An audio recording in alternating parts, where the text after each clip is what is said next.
बिस्मिल्लाहिर्रहमानिर्रहीम।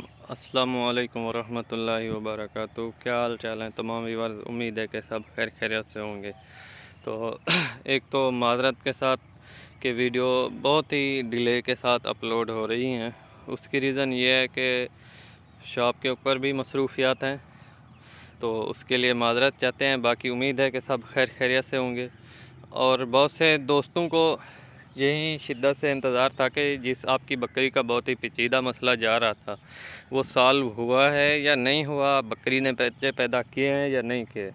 तो अल्हम्दुलिल्लाह अल्लाह के फजल व करम से बकरी ने बच्चे डिलीवर कर दिए हैं, मेल फ़ीमेल डिलीवर किए हैं। उस वक्त मैं बाहर था, फार्म के ऊपर नहीं था। बाहर से मुराद के आउट ऑफ सिटी बाहर शॉपिंग वगैरह के सिलसिले से गया हुआ था। तो बाकी मेरा बिज़नेस आपके सामने है। चलो खैर, चलते हैं अपने टॉपिक की तरफ। और इंशाल्लाह ईद के बाद आपको प्रॉपर वीडियोस मिलेंगी। इंशाल्लाह कोशिश करेंगे जो भी प्रैक्टिकल मसाइल आएंगे उनके ऊपर। और आज भी एक प्रैक्टिकल मसले से मैं गुज़रा हूँ, तो अभी मैं काम करके इजी हुआ हूँ। मैंने सोचा क्योंकि हमें देखकर आपकी फ़ायदा ही हुआ होगा, जितनी भी आपने हमारी वीडियोस देखी हुई होंगी तो उससे आपको फ़ायदा ही मिला होगा, इंशाल्लाह कभी लॉस नहीं हुआ होगा। उसकी रीज़न ये है कि हमने कभी ये नहीं कहा कि हमने यार ये काम किया था आप भी कर लें, नहीं। और ये भी कभी नहीं होगा कि हम करेंगे आप पहले कर लें, ये भी नहीं होगा। और मेरी वीडियोस में आपको हमेशा प्रैक्टिकल जो काम किया जाता है वहीं दिखाया जाता है। और आज का जो हमारा प्रैक्टिकल काम है, वीडियो लाजमी देखनी है पूरी, आपने देख लेनी है। सबसे पहले आपके सामने ये अल्फ़ा का खेत है। तो अल्फ़ा का खेत है। रात आई थी बारिश, जिसमें इसकी कटिंग मशीन के ज़रिए नहीं हो सकी। उसकी वजूहात बहुत सी हैं। पहली वजूहात यह है कि एक तो अल्फ़ा का कद प्लांट पौधा बहुत लंबा हो गया था। एक अच्छी पैदावार लेने के लिए थोड़ा सब्र करना पड़ता है कि इसे बड़ा होना दिया जाए। जैसे ये अभी इसका पौधा या इसका खेत अभी छोटा है, इसके प्लांट, तो इसको एक हफ़्ता मज़ीद दिया जाएगा, जिससे हमें पैदावार भी अच्छी मिलेगी। और नीचे से जो इसकी जो ग्रो है ना, ये आपके सामने होगी, तो ये भी हमें डबल मिल जाती है। अगर कच्चे पौधे को काट लिया जाए तो फिर नीचे से प्लांट नए जो हैं झाड़ीदार पौधे नहीं निकलते। तो इसका एक मुकर्रर वक्त होता है, इसके लिए अलग वीडियो बनाएंगे। तो आज का जो हमारा आज का प्रैक्टिकल काम जो भी मैं करके जा रहा था वो ये है कि कटाई इसकी करा रहे हैं। तो रात को आ गई थी बारिश की वजह से जो हमारी अल्फ़ा भीग गई थी, उसके लिए क्या एहतियाती तदाबीर हैं जो हमारे नए व्यूअर्स, नए दोस्त या जो नए बकरा पाल हजरात हैं, अगर उनके साथ ये काम चल रहा है तो परेशान नहीं होना, क्योंकि हम गुज़र चुके हैं इस मसले से।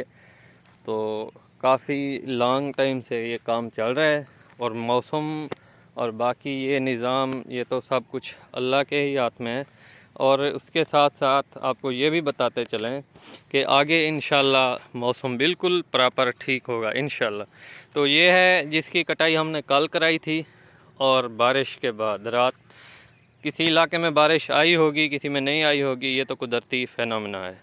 तो इधर बारिश आई थी, बहुत अच्छी खासी बारिश आई थी, यालाबारी नहीं हुई थी, अल्हम्दुलिल्लाह बचाव हो गया था। तो इसको हमने बिखेर दिया है। ये आपके सामने कटाई के बाद ये सारी बिखरी पड़ी है। और जो बहुत ही अहम टॉपिक, बहुत अहम बात है इसमें, वो ये है कि ये फ्रंट साइड है इसकी, आप देख लें सारी बिखरी पड़ी है, जो ढेरियाँ पड़ी थी अभी बिखेर के जा रहा हूँ। और ये जो है ये खुश्क आपको नज़र आ रही होगी, तो खुश्क को भी हमने बिखेर देना है। इस तरह बिखेरना है कि इसकी जो ऊपर वाली ता है वो नीचे आ जाए और जो नीचे वाली है वो फ्रंट पे आ जाए। इस तरह देख लें। अब ये आपको ऐसे मैं दिखाता हूँ, ये देख लें, ये आपको सब्ज़ नज़र आ रही है और जो इसके नीचे वाली तय होगी वो आपको खुश्क नज़र आएगी। ये देखें, उसकी रीज़न ये है कि इसके मैंने कल्टी करा दी है, कल्टी कर दिया इसको, ताकि नीचे से कोई टॉक्सन वगैरह पैदा ना हो और हमारी बकरियों को किसी किस्म का लॉस ना हो। तो ये सारी बिखरी पड़ी है ऐसे। और 3 दिन तक आप लूसन के खेत में ही खुश्क किया करें।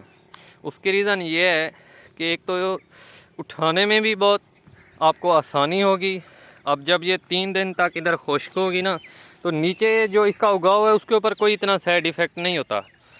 आपको जो सबसे ज़्यादा फ़ायदा मिलेगा, अगर आपके मतलब आपको इस तरह बताऊं कि आप 40 मन लेकर जाते हैं और खुश करने के बाद आपके पास बाकी बचेगा 10 मन, तो इतना फ़र्क पड़ जाता है। तो आप कोशिश करें 3 दिन तक अल्फ़ा को खेत में खुश करें और उसके बाद आप उठा लें, कोई इशू नहीं होता। ये 3 दिन तक हमारी अल्फ़ा इधर पड़ी रही और कल परसों रात को हमने इधर से उठा ली थी। ये देखें अब नीचे उगाव भी ठीक है, कोई इशू नहीं हुआ। तो ये थी हमारी आज की वीडियो। बाकी आपको प्रॉपर वीडियोस मिलती रहेंगी इंशाल्लाह ईद के बाद क्योंकि सीज़न के दिन है, शॉप के ऊपर भी टाइम देना होता है। बाकी फसलें भी तैयार हैं। अल्लाह ताला तमाम मुसलमानों को रिज़्क़ माल दौलत में बरकत अता फरमाए और तमाम मुसलमानों के लिए आसानियाँ पैदा करे। तो कोशिश किया करें कि ये छोटी छोटी एहतियाती तदाबीर हैं, अगर हम इधर कोताही करते तो इसको कल्टी वगैरह ना करते, ऐसे रहने देते तो नीचे ये गल जाती, जिसकी वजह से टॉक्सन तो आप जानते हैं कि कितना एक जहरीला मादा है। और कितने एक आप ऐसे समझ लें कि अगर आप गली सड़ी कोई खुराक देते हैं अपने जानवरों को टॉक्सन वाली, तो आप बाज़ात खुद अपने हाथ से उन्हें काला पत्थर समझ लें, जहर समझ लें दे रहे हैं। तो इससे एहतियात कीजिएगा। आज की हमारी जो वीडियो थी अभी इस जगह के पर इख्तिताम करते हैं और बहुत जल्द वो भी बकरी आपके सामने आ जाएगी इंशाल्लाह। तो वक्त बहुत ही माकूल है और अभी तकरीबन 9 का टाइम है, शॉप के ऊपर भी जाना है, सीज़न के दिन है। इंशाल्लाह बहुत जल्द वो बकरी भी दिखाएंगे, मेल फीमेल भी दिखाएंगे और बिल्कुल प्रॉपर तरीके के साथ बकरी की डिलीवरी हुई है, कोई इशू नहीं बना। तो चलते हैं अगली वीडियो में, इंशाल्लाह आपको बकरी भी दिखाएंगे और ईद का सरप्राइज़ भी है तमाम दोस्तों के लिए। और वो सरप्राइज़ बहुत जल्द आने वाला है, जो हमारे ब्रीडर तैयारी के ऊपर लगे हुए हैं वो भी आपको दिखा देंगे। जज़ाकल्लाह।